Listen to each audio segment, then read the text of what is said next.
Part सी के question थे JRF के, एक क्वेश्चन आया था। तो देखिए बहुत सारे questions they are framing common sense के बेसिस पे। तो टर्म से नई चीज देख और उसका बीपी लेवल बताना हो, बीपी शूट हो रहा है, बीपी बताना हो, किस तरीके से निकालेंगे, किस तरीके से बताएंगे। या फिर पेशेंट का हम लोगों को लिपिड प्रोफाइल देखना हो, कोलेस्ट्रॉल लेवल चेक करना हो, ड्रग्स के जो साइड इफेक्ट्स है वो चेक करना हो। और अगर आप ध्यान दें तो दो अलग अलग वेरिएबल्स जो है वो चल रहे हैं, under root of sum of काल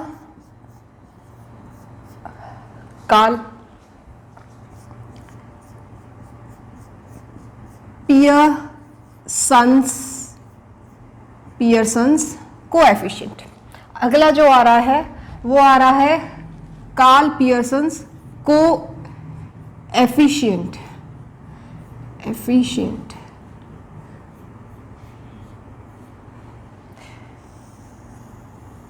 ठीक है चलिए अब यहाँ पे एक और जो है क्वेश्चन निकल के आ रहा है। सपोज अगर हम लोगों को, हमारे पास कोई पेशेंट आ रहा है और उसका बीपी लेवल बताना हो, बीपी शूट हो रहा है, बीपी बताना हो, किस तरीके से निकालेंगे, किस तरीके से बताएंगे। या फिर पेशेंट का हम लोगों को लिपिड प्रोफाइल देखना हो, कोलेस्ट्रॉल लेवल चेक करना हो, ड्रग्स के जो साइड इफेक्ट्स है वो चेक करना हो, और पेशेंट और डॉक्टर्स के बीच में कम्युनिकेशन जो चल रहा है उससे रिलेटेड कुछ स्टैटिस्टिकल एनालिसिस कर सकते हैं। या फिर बिजनेस की अगर हम लोग बात करें तो बिजनेस एनालिसिस, बिजनेस रिसर्चेस में क्या हम ये कह सकते हैं कि इस कोएफिशिएंट का जो है कोई इंपॉर्टेंट एप्लीकेशन है या रोल है, कह सकते हैं। ठीक है, तो हम लोग जानेंगे इसके बारे में आज, इस वाले कोएफिशिएंट के बारे में। हम लोगों ने बहुत सारे जो है और भी जो स्टैटिस्टिकल जो इंपॉर्टेंट टूल्स है, स्टैटिस्टिकल एनालिसिस के जो टूल्स है वो कर लिए हैं। क्योंकि क्वेश्चन जो है अगेन वही वाली बात है, पार्ट सी में जो है फ्रेम होके आ चुके हैं जेआरएफ में, इसलिए इसके बारे में थोड़ा सा हम जानेंगे। बहुत ही सिंपल क्वेश्चन था, हम लोगों ने जब प्रीवियस ईयर्स क्वेश्चन पेपर्स भी सॉल्व किए थे तो जान लिया था। बहुत ही सिंपल सा लॉजिकल वाला क्वेश्चन था ये बिल्कुल ही, बट फिर भी थोड़ा सा एडवांस लेवल पे जानते हुए फॉर्मूला वगैरह हम लोग जानेंगे इसके। तो अगर हम लोग इसकी बात करें तो देखिए वही वाली बात है, कोएफिशिएंट है। कोएफिशिएंट किसी ना किसी चीज के बीच में क्या बता रहा है, कोरिलेशन बता रहा है, रिलेशनशिप बता रहा है। तो जैसे कि वही बात है, अगर एक वेरिएबल है, देयर इज लाइक वन ऐसे लिख लेते हैं, एक वेरिएबल मान लेते हैं डिपेंडेंट वेरिएबल है, डिपेंडेंट वेरिएबल का अगर हम लोगों को रिश्ता बताना हो, अगर इसका रिश्ता बताना हो कि ये इसका भाई है या नहीं है दूसरे वेरिएबल का, और वो मान लेते हैं हम लोग कि वो एक इंडिपेंडेंट वेरिएबल है। डिपेंडेंट वेरिएबल बताइए, सोचिए, अभी रिकॉल कीजिए क्या होता है। इंडिपेंडेंट वेरिएबल के साथ अगर कोई रिलेशनशिप निकल के आ रहा है, रिश्ता निकल के आ रहा है, तो उसका जो कर्म है वो जो है बताता है ये वाला कोएफिशिएंट, कार्ल पियर्सन्स कोएफिशिएंट। और वही वाली बात है, देखिए कहानी वही सारी चलेगी, फिर से वही सारी चलेगी कि simple analysis, simple regression analysis, linear relationship between these two, right? Can we say linear relationship between these two? कह सकते हैं। तो चलिए बस यहाँ पे थोड़ा सा समझ लेते हैं कि इसका जो है फॉर्मूला क्या होता है, क्योंकि अगर क्वेश्चन फ्रेम होके आ जाए फॉर्मूला बेस्ड तो आप लोग आसानी से कर देंगे। तो एक और जो थिंग है, एक और जो मेरे को लाइक क्यूरियोसिटी और क्वेश्चन है, तो can we correlate this coefficient with normal distribution?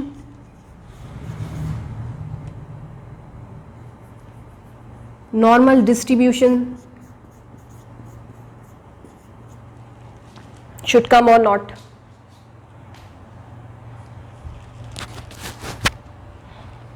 ठीक है, तो चलिए फॉर्मूला जो निकल के आ रहा है, फॉर्मूला अगर आप देखिए सो आर जो है उसकी वैल्यू जा रही है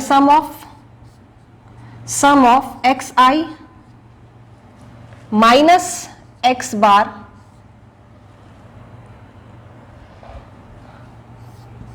वाई ith, यानी कि ith वैल्यू है ये वेरिएबल्स की, और यहां पे अगर आप ध्यान दें तो दो अलग अलग वेरिएबल्स जो है वो चल रहे हैं, under root of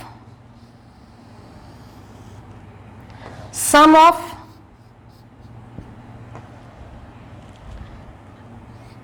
ith value of x variable minus x bar का स्क्वायर,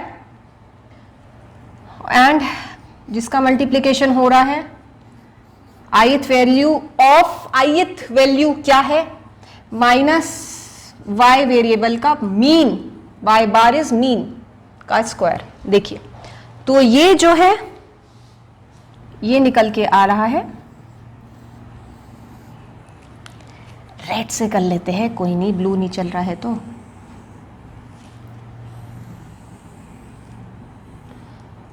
फॉर्मूला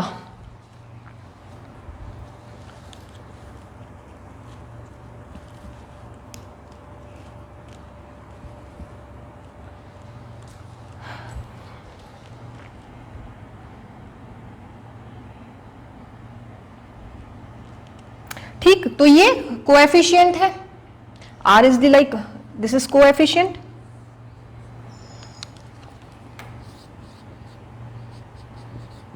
एफिशिएंट की वैल्यू एक्स आई, दोबारा से लिख लेते हैं, एक्स आई जो है वो क्या है, ith value of X variable, similarly Y I is equal to ith variable, ith value of Y variable. तो अलग अलग दो अगर वैल्यूज दे दी, अलग अलग वेरिएबल्स की वैल्यू दे दी, ith वैल्यू, सब it will be given if numerical they frame, right. So of Y variable 2 variables will be given and there like सब दे दिया जाएगा। बस आपको ये दिमाग लगाना है कि कौन से वाला जो है स्टैटिस्टिकल हम लोग टूल यूज करें, कौन से वाला लगाए। कहीं कहीं पे डायरेक्ट दे देते, कहीं कहीं पे दिमाग से चलना होता है। जैसे कि एम्स में पूछा हुआ था क्वेश्चन, वहां पे अपने दिमाग से हमको कुछ उन्होंने ऐसा कोई हिंट नहीं दिया था कि कौन सा आप लोग अप्लाई करेंगे फॉर्मूला, तो वहां पे Z टेस्ट का फॉर्मूला अप्लाई करना था बेसिकली। सो वो क्वेश्चन पढ़ के समझ में आ जाता है कि कौन सा अप्लाई करेंगे हम लोग फॉर्मूला। देन x बार और y बार की क्या वैल्यू होगी, x बार का क्या मतलब है, mean value of x variable.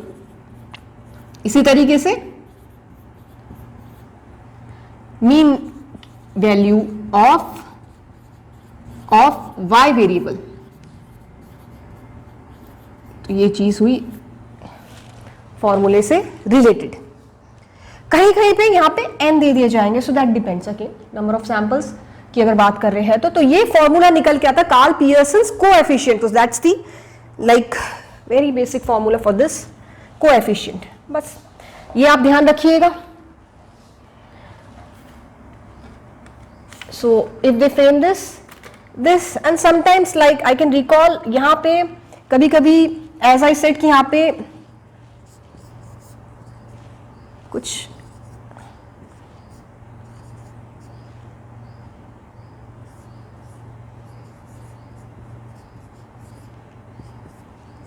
n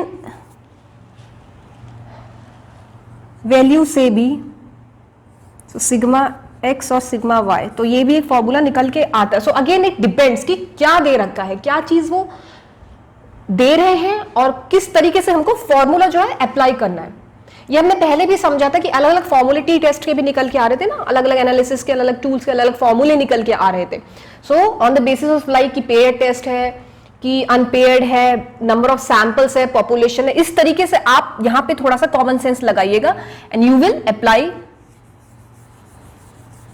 these formulae। ठीक, ओके।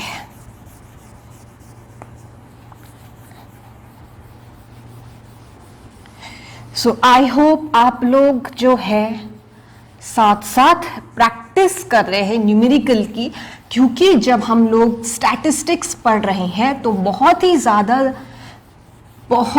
ज़्यादा इम्पॉर्टेंट है न्यूमेरिकल की प्रैक्टिस करना, अप्लाई करना इनको, because majority of question framed on these are कौन से वाले क्वेश्चंस बताइए, मैथमेटिकल क्वेश्चंस, जो कि स्कोरिंग है। अगर आप लोगों ने अच्छे से प्रैक्टिस और आपको फॉर्मूला याद है तो बिल्कुल आप लोग 4 मार्क्स बढ़िया ले आएंगे। सब JRF या PhD के कोई भी एग्जाम आप उससे रिलेटेड क्वेश्चंस जो आप सॉल्व कर देंगे, ठीक है। तो थोड़ा सा, क्योंकि यहाँ पे पार्ट C का क्वेश्चन मेरे को याद आ रहा है, अगर आप लोग भी रिकॉल कर पा रहे हैं तो देखिए, तो क्वेश्चन बहुत ही सिंपल था, तो उसके बारे में भी थोड़ा सा डिस्कस कर लेते हैं।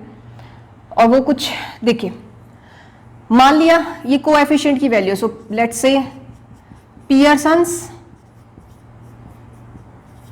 कोएफिशिएंट की वैल्यूज लगा लेते हैं।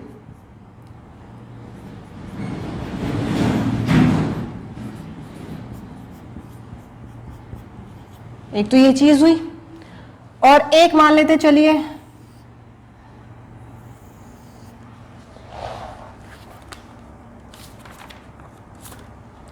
कि कॉरिलेशन टाइप क्या आएगा, कॉरिलेशन टाइप मान लेते हैं।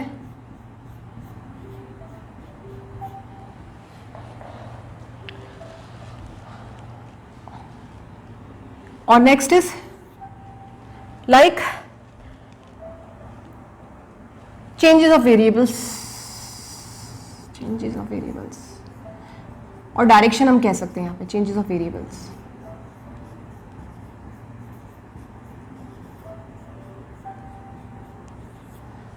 ठीक है, देखिए तो 0 मान लिया वैल्यू जो है वो आ रही है 0 से 1 है, एक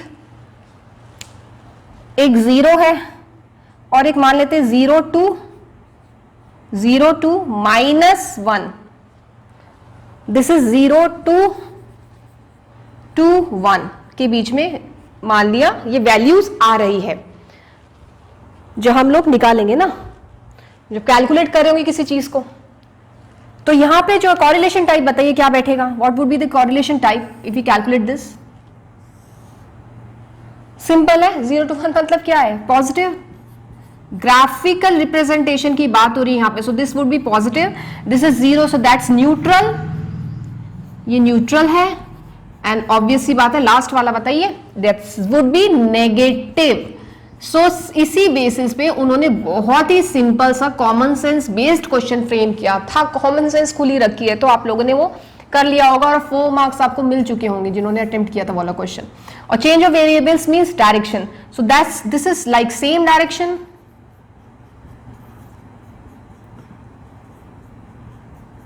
सेम डायरेक्शन में जाएगा। ये लाइन की बात कर रहे हैं यहां पे, नो रिलेशन, कुछ नहीं आने वाला। अभी आप ग्राफ से देखिए समझेंगे। So this is no relation, और ये फाइनली जाके लास्ट वन जो आपको दिख रहा है ये ऑपोजिट डायरेक्शंस में जा रहे हैं, ऑपोजिट डायरेक्शन।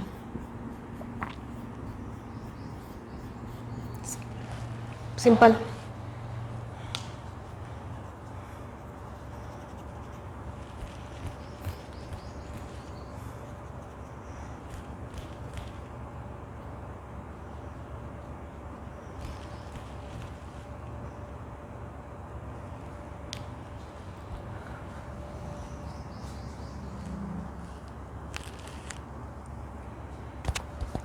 ठीक,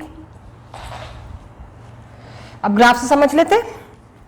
बस ग्राफ कुछ नहीं है, देखिए पहले वाले का ग्राफ बना लेते हैं, उसी को डाइवर्ट करेंगे, एक ग्राफ से समझ लेते हैं ताकि आपको समझ में आ जाए।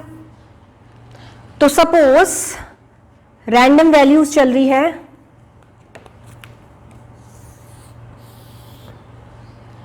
वेरिएबल्स की वैल्यूज यहां रख दी गई है। तो अगर हम पहले वाला लगाए 0 to 1 की अगर वैल्यू जा रही है, 0 to 1 के बीच में जा रहा है, तो पॉजिटिव ग्राफ आएगा, यानी कि इस तरीके से ग्राफ जाएगा। देखिए ठीक है, इस तरीके से जाएगा, सिंपल है। अगर हम लोग न्यूट्रल की बात करें तो कोई कॉरिलेशन ही नहीं आया, तो ग्राफ ये जो लाइन है इस तरीके से जा रही है। सो दिस इज पॉजिटिव, सिंपल, बहुत ही सिंपल लैंग्वेज में आपको बता रही हूँ। सो this is positive correlation, this is neutral correlation, और जीरो कॉरिलेशन कुछ नहीं है ना, स्ट्रेट लाइन आ गई, कुछ भाई डिपेंडेंट इंडिपेंडेंट के बीच में कुछ है ही नहीं।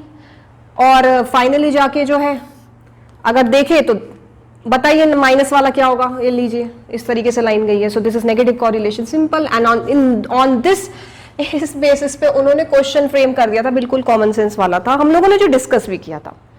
कुछ उन्होंने एज सच कुछ formula based question they didn't frame, last जो भी पुराना पेपर था 2022 और 23 का था आई गेस, पार्ट सी के क्वेश्चन थे जेआरएफ के, एक क्वेश्चन आया था। सो देखिए बहुत सारे questions they are framing common sense के बेसिस पे। तो टर्म से नई चीज देखे आप लोग, प्लीज घबराइएगा नहीं, दिमाग लगाइएगा, कहीं ना कहीं एक जैसी ही कहानी बैठती है सब आंसर्स की। ध्यान से सोच समझ के क्वेश्चंस कीजिए और बहुत ही बढ़िया स्कोर निकल के आएगा, और जेआरएफ पीएचडी जो भी आप एंट्रेंस दे रहे हैं सब क्लियर कर देंगे, रिसर्च के एग्जाम्स पक्का। बस ध्यान से क्वेश्चंस को समझिए, that's more important. Again I am telling you, understanding is very very important. Understanding बहुत जरूरी है क्वेश्चंस की भी, और जो भी आप पढ़ रहे हैं उसको समझ, वो चीज जो है समझनी बहुत जरूरी है। बहुत सारा करके भी बिना अंडरस्टैंडिंग के, पता नहीं पहली बात तो कैसे this is possible. So understanding is, समझ के करना जो भी करना है, repeatedly I am like sharing this. ठीक, तो ये बात हुई कार्ल पियर्सस कोएफिशिएंट की। So if questions come, if numerical come, you will easily apply this formula. Numerical अगर आता है तो इस साल किसी भी एग्जाम में, तो आप अप्लाई कर दीजिएगा। ठीक, बाकी भी इंपॉर्टेंट चीज़ें अब हम लोग समझते हैं आगे।